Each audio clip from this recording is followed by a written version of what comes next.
Halo semuanya, terima kasih sudah berkunjung ke video pertamaku. Untuk yang pertama, aku akan membahas sebuah alur cerita film yang diangkat dari kisah nyata, berjudul The 8-Year Engagement, yang dirilis pada tahun 2017. Bagaimana rasanya jika tunangan kalian divonis menderita radang otak dan harus mengalami koma yang berkepanjangan? Belum lagi setelah tersadar, si tunangan malah lupa ingatan dan seperti bayi yang baru lahir. Itulah yang dialami oleh Hisashi dan Mai menjelang hari pernikahan mereka. Oke, langsung aja ke pembahasan alur ceritanya. Seorang gadis di kursi roda dengan selang terhubung ke dalam mulutnya sedang bermain balok. Hisashi yang sedang merekam kegiatan si gadis mengatakan jika ia merespon terapinya dengan baik. Lalu scene beralih di mana kisah mereka dimulai pada tanggal 17 Maret 2006. Siang itu, Hisashi sedang bekerja di sebuah bengkel mobil ketika temannya yang bernama Murota mengajaknya untuk keluar minum-minum.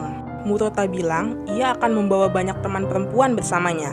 Dengan canggung, Hisashi ingin menolak untuk ikut pergi, namun ia mengurungkannya. Malamnya, mereka pun pergi ke restoran barbecue.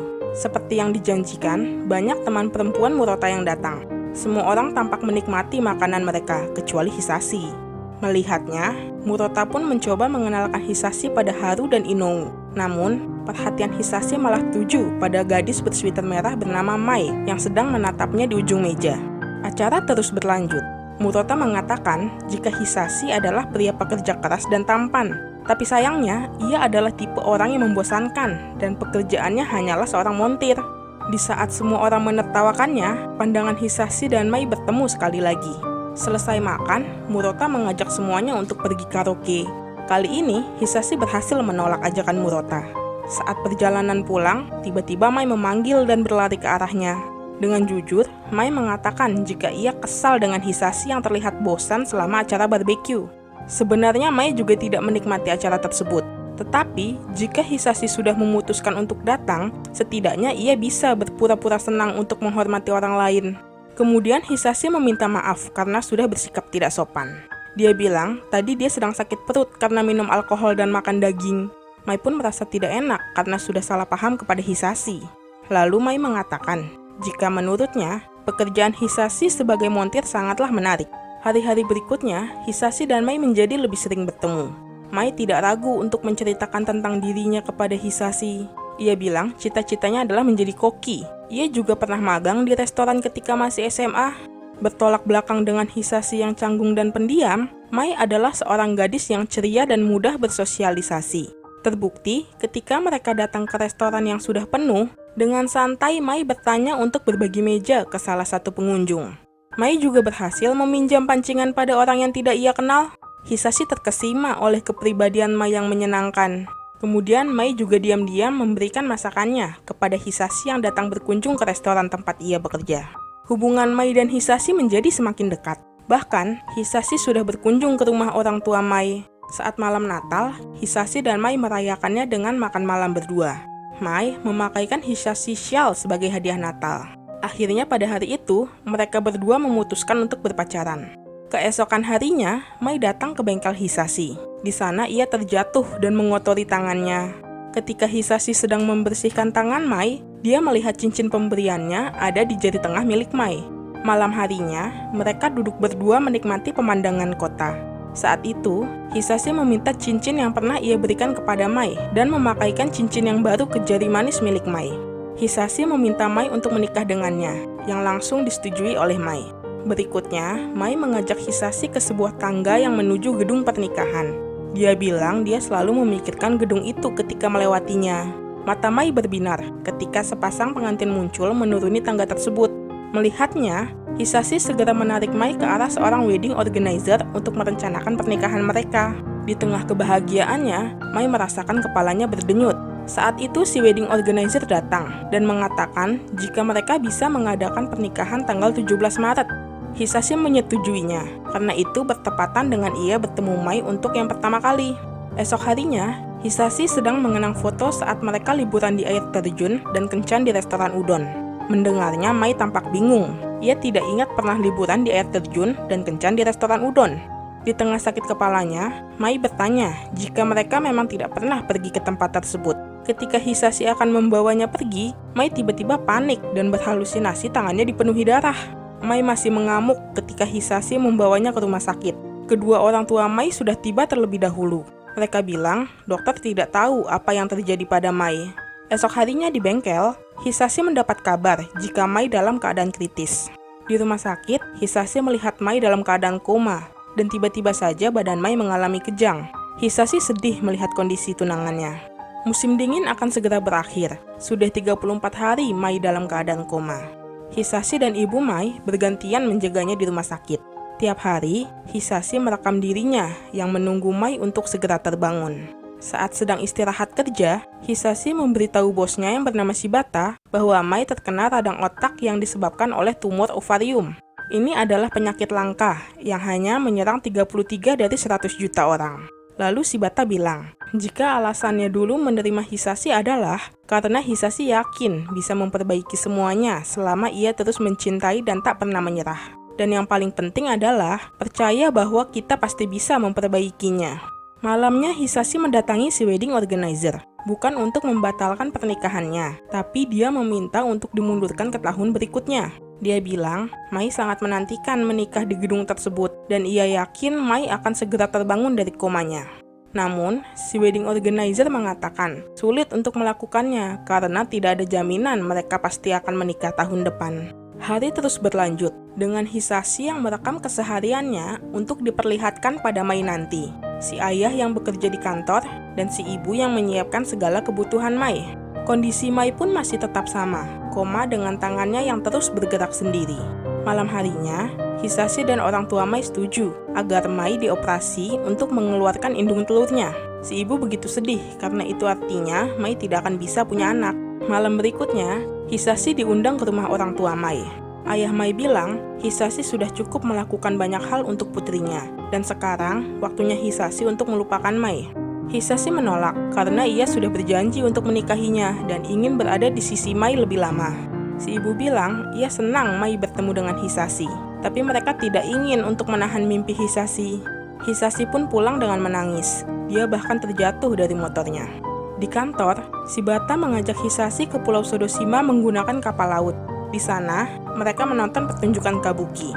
Hisashi berniat merekam pertunjukan untuk Mai, tapi kemudian mengurungkannya. Pertunjukan berlangsung hingga malam hari. Hisashi tiba-tiba bangkit dan berniat untuk pulang.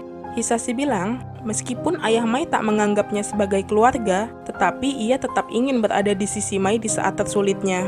Pagi itu ibu Mai datang dan melihat Hisashi yang terlelap di sebelah putrinya. Si ibu berterima kasih karena Hisashi tetap mau bertahan meskipun tidak tahu kapan Mai akan terbangun. Hari terus berganti dengan Hisashi yang setia merawat Mai. Hingga tanggal 28 Juni 2008, Hisashi datang ke pernikahan Murota. Dia yakin tidak lama lagi ia juga bisa menikah dengan Mai. Seperti biasa, Hisashi datang mengunjungi Mai. Tanpa diduga, Mai tersadar dari komanya. Sayangnya, Mai tidak memberikan reaksi apapun meski matanya terbuka. Menurut dokter Wada, kondisi Mai sekarang seperti bayi yang baru lahir. Dia harus memulai lagi segalanya dari awal. Dokter Wada juga tidak yakin Mai bisa mengingat semua kenangan miliknya. Meski begitu, Hisashi dan orang tua Mai masih bahagia karena Mai sudah tersadar. Esoknya, Mai dibawa ke taman untuk menghirup udara segar oleh orang tuanya. Mai hanya terduduk di kursi roda dengan pandangan kosong. Tapi, ketika Hisashi memanggil dan tersenyum di hadapannya, Mai ikut tersenyum.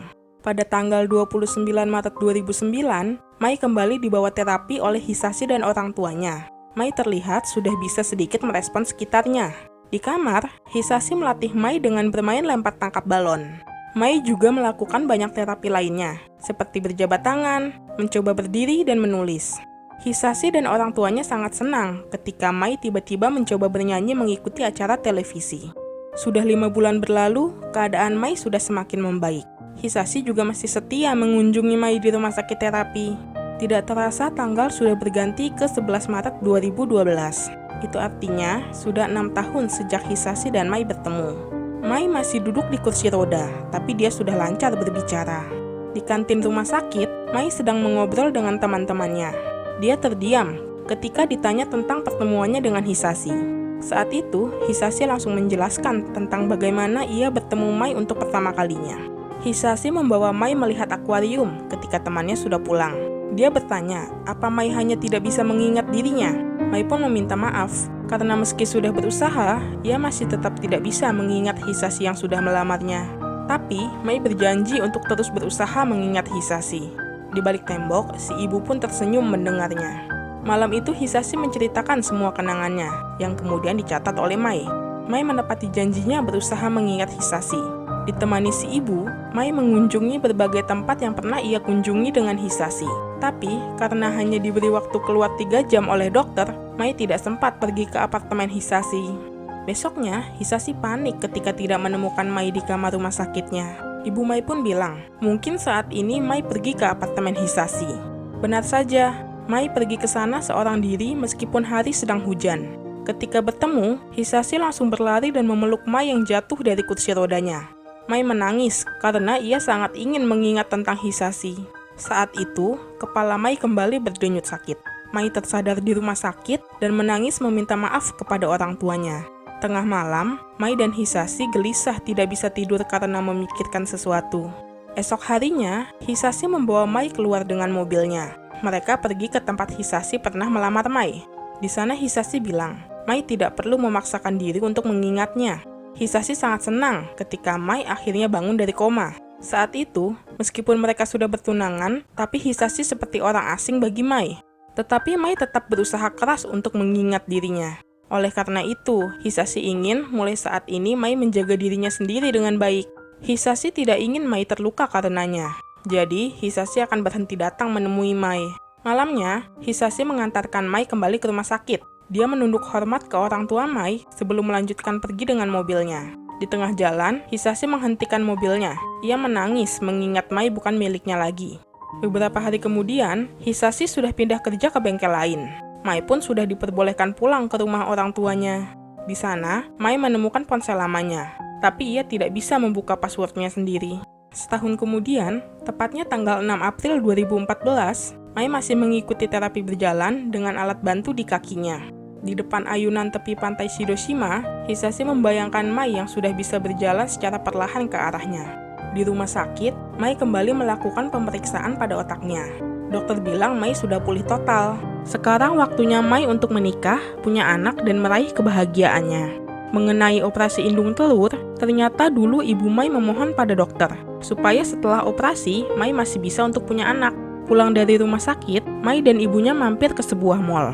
Setelah selesai, si ibu menyuruh Mai menunggunya untuk mengambil mobil di parkiran.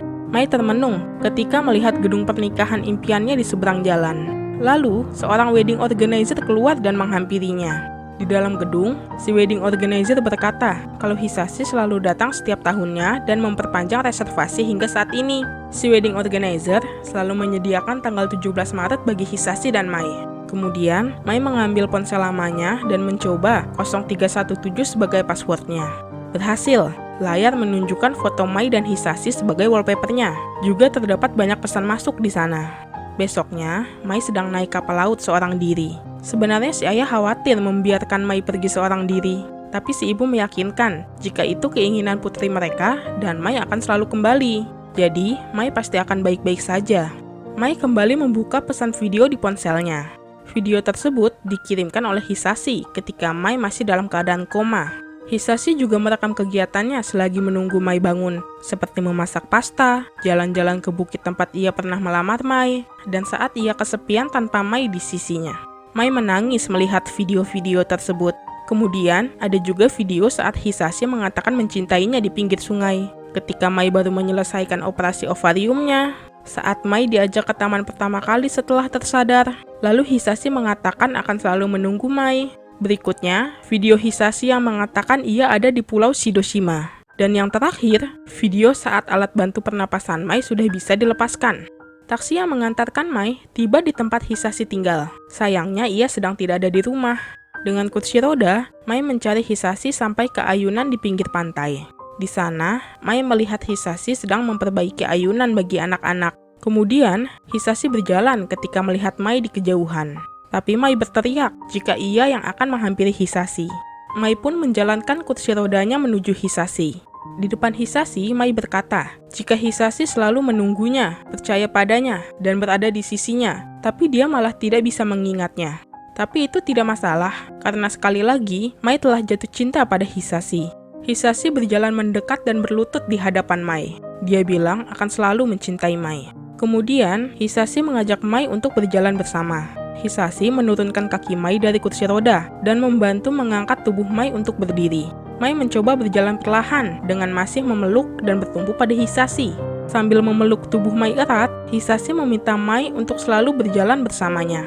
Setelah 8 tahun bertunangan, hari pernikahan Mai dan Hisashi pun tiba. Menggunakan jas putihnya, Hisashi berdiri di depan altar menunggu Mai yang masuk didampingi orang tuanya. Tamu undangan bersorak melihat Mai yang begitu cantik dengan gaun putihnya. Kemudian, Mai bangun dari kursi rodanya dan berjalan menuju Hisashi. Mereka berpegangan tangan dan saling tersenyum bahagia. Terakhir, pada Juni 2015, Mai dan Hisashi pun dikaruniai bayi laki-laki. Cerita pun selesai. Sebuah kisah cinta yang indah dan penuh dengan keajaiban. Aku pikir kisah seperti ini hanya ada dalam drama, tapi ternyata benar-benar terjadi di dunia nyata. Kesetiaan Hisashi yang menunggu dengan sabar dan percaya pada sang kekasih selama 8 tahun patut untuk kita acungi jempol. Keputusan seperti itu bukanlah keputusan yang mudah, karena Hisashi nggak tahu apakah Mai akan terbangun atau tidak. Tetapi, dia memutuskan untuk tetap setia menemani Mai melewati masa-masa sulitnya selama 8 tahun. Untuk semuanya, makasih udah nonton video ini sampai habis. Akhir kata, salam penikmat film.